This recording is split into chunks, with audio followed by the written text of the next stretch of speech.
Une table de négociation, tard le soir. 2 hommes, un contrat, des mois de travail en jeu. Le premier annonce son chiffre, calmement, sans trembler.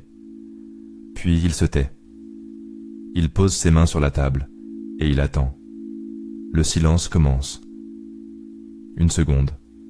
2. 3. À 4 secondes, quelque chose bascule dans la pièce. L'air devient épais, presque solide. Le deuxième homme sent son cœur accélérer, ses pensées se bousculer, une pression monter dans sa gorge. Il faut que quelqu'un parle. Il faut que quelqu'un parle, maintenant. Alors il parle.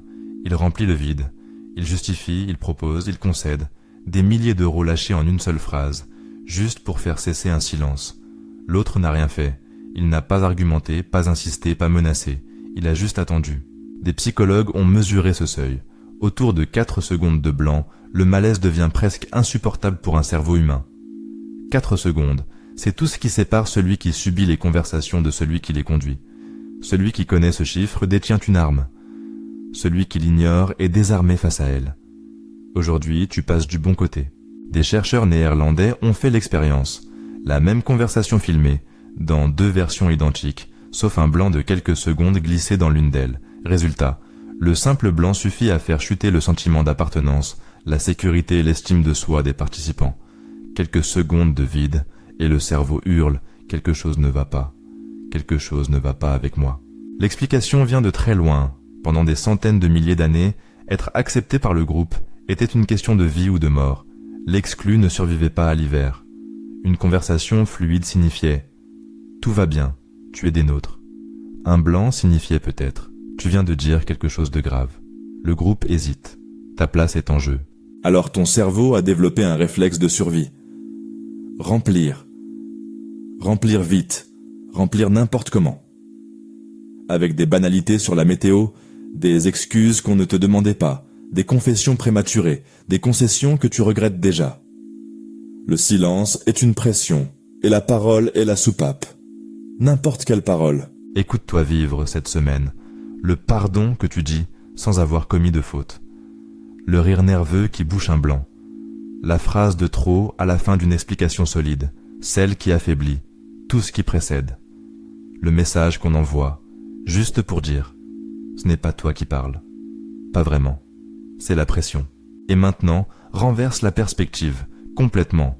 Si le silence exerce cette pression sur tous les cerveaux humains, le tien comme les autres, alors celui qui apprend à la supporter 3 secondes de plus que les autres tient la conversation entière dans sa main, sans élever la voix, sans dire un mot.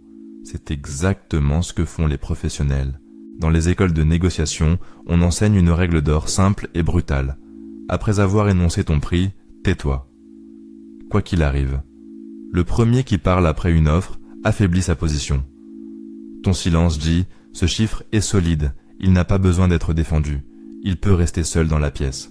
Ta phrase de plus dirait exactement le contraire, et l'autre l'entendrait. Les enquêteurs et les journalistes utilisent le même levier, dans l'autre sens.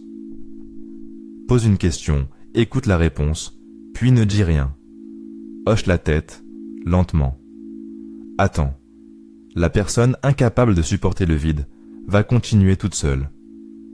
Préciser. Se corriger. Ajouter le détail qu'elle n'avait pas prévu de donner. Les aveux les plus précieux arrivent rarement pendant les questions.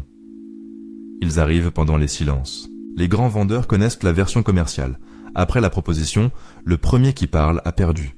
Et les grands médecins, la version humaine. C'est souvent dans le silence qui suit un « comment allez-vous vraiment ?» que la vérité du patient finit par sortir, celle qu'il était venu dire sans savoir comment. Remarque le point commun de toutes ces scènes. Dans chacune, le silence n'est pas une absence, un trou, un raté.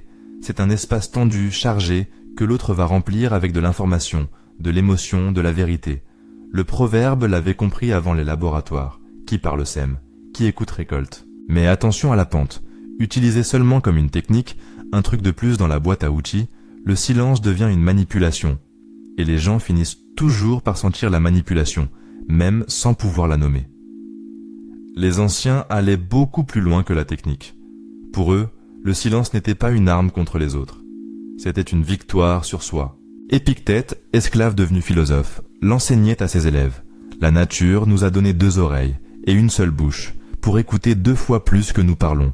Chez les stoïciens, la parole rare n'était ni de la timidité, ni de la froideur. C'était une économie de puissance. Chaque mot non dit restait une force disponible. Leur découverte centrale tient en une image, peut-être la plus importante de toute la philosophie pratique. Entre ce qui t'arrive et ce que tu réponds, il existe un espace, une fraction de seconde où tout se joue. L'insulte reçue, la critique injuste, la provocation, puis cet espace minuscule, invisible, puis ta réaction. Le faible traverse l'espace en courant, le maître s'y installe. Marc Aurèle, l'homme le plus puissant du monde de son époque, s'entraînait chaque soir à cette discipline, dans ses carnets privés. Ne pas répondre à la colère par la colère, laisser passer la première vague, elle passe toujours, et répondre depuis le calme, ou ne pas répondre du tout. Il commandait des légions entières. Il commençait par se commander lui-même, car le silence extérieur ne vaut rien sans le silence intérieur. Se taire en bouillonnant, en préparant sa réplique, en ruminant sa vengeance, ce n'est pas du silence, c'est de la cocotte minute. Le vrai silence, celui des maîtres, c'est quand le tumulte intérieur lui-même se calme, et que la réponse qui sort ensuite est choisie, pesée, voulue, pas subie. Et voilà le paradoxe final le plus beau. Ce silence-là, cultivé pour soi, dans l'ombre, produit exactement les effets extérieurs des techniques de négociation. Le calme qui impressionne, l'écoute qui fait parler, la parole rare qui pèse triple. La technique imite le sage, maladroitement. Autant devenir le sage. Voici par où commencer, dès demain matin. Premier exercice, les 3 secondes. À partir d'aujourd'hui, quand on te pose une question qui compte, respire une fois, complètement, avant de répondre. 3 secondes, pas plus. Tu paraîtras plus réfléchi, et tu le seras réellement, car la première réponse qui monte est rarement la meilleure. Tu découvriras au passage combien de tes réponses n'étaient que des réflexes de soupape. Deuxième exercice, une conversation d'écoute pure. Choisis un échange cette semaine, un déjeuner, un appel, où ta mission secrète sera de ne rien ajouter sur toi. Pas une anecdote, pas un « moi aussi ». Question, silence, relance, rien d'autre. Regarde ce qui se passe chez l'autre. Il va s'ouvrir, se livrer, se souvenir de cette conversation pendant des semaines. Tu n'auras jamais été aussi intéressant qu'en te taisant. Troisième exercice, le silence après la demande. La prochaine fois que tu demandes quelque chose, une augmentation, un service, un délai, un prix, pose ta phrase, puis tais-toi. Compte dans ta tête s'il le faut. 1, 2, 3, 4. Laisse le vide travailler pour toi, une seule fois, jusqu'au bout. Une seule expérience réussie suffira à te convaincre pour toujours. Et souviens-toi de la hiérarchie. Le silence technique impressionne, mais le silence intérieur transforme. L'un se joue dans les conversations et se voit. L'autre se construit seul, chaque jour, dans cet espace minuscule entre ce qui t'arrive et ce que tu en fais. C'est dans cet espace que vivent les maîtres de l'esprit. C'est là qu'ils t'attendent. Alors voici ton défi de la semaine. Es-tu capable de laisser 5 secondes de silence dans ta prochaine conversation importante? 5 vraies secondes, sans les remplir. Essaie vraiment. Puis reviens me raconter en commentaire ce qui s'est passé. Qui a parlé le premier?